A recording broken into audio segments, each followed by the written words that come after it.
And so Joshua the son of Nun sent 2 men from Shittim to explore in secret. And he said to them, "Go and consider the land and the city of Jericho." And while traveling, they entered into the house of a harlot woman named Rahab, and they rested with her.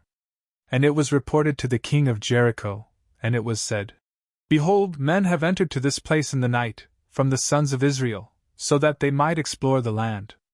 And the king of Jericho sent to Rahab, saying, "Bring out the men who came to you, and who entered into your house. For certainly they are spies, and they have arrived to consider the entire land."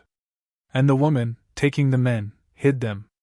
And she said, "I admit that they came to me, but I did not know where they were from. And when the gate was closed, they went out together in the darkness. I do not know where they have gone. Pursue them quickly, and you will overtake them." But she caused the men to ascend to the roof of her house, and she covered them with the stalks of flax that were there. But those who had been sent pursued after them along the way that leads to the ford of the Jordan. And as soon as they went out, the gate was closed. Those who were hiding had not yet fallen asleep, and behold, the woman went up to them, and she said, "I know that the Lord has given this land to you. For the terror of you has fallen upon us, and all the inhabitants of the land have languished.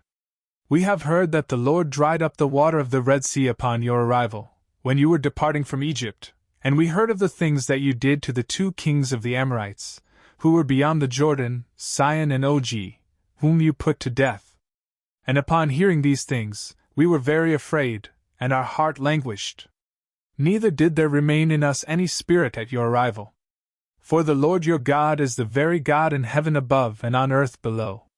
Now, therefore, swear to me by the Lord that in the same way that I have acted with mercy toward you, so also shall you act toward the house of my father. And may you give me a true sign, that you will save my father and mother, my brothers and sisters, and all that is theirs, and that you may rescue our souls from death."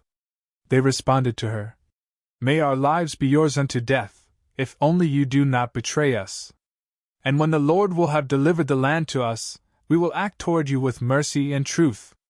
Therefore, she sent them down from a window with a rope. For her house was joined to the wall. And she said to them, "Climb up to the mountains, otherwise they may meet you as they are returning. And lay hidden there for 3 days, until they return. And then you will go on your way."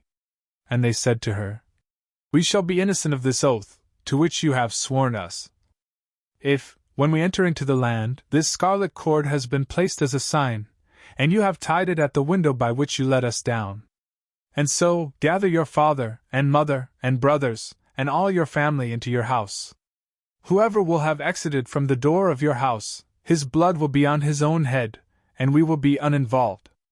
But the blood of all who will be with you in the house shall fall back upon our own head, if anyone touches them. But if you will have betrayed us so that you spread this word in their midst, we will be free from this oath, to which you have sworn us."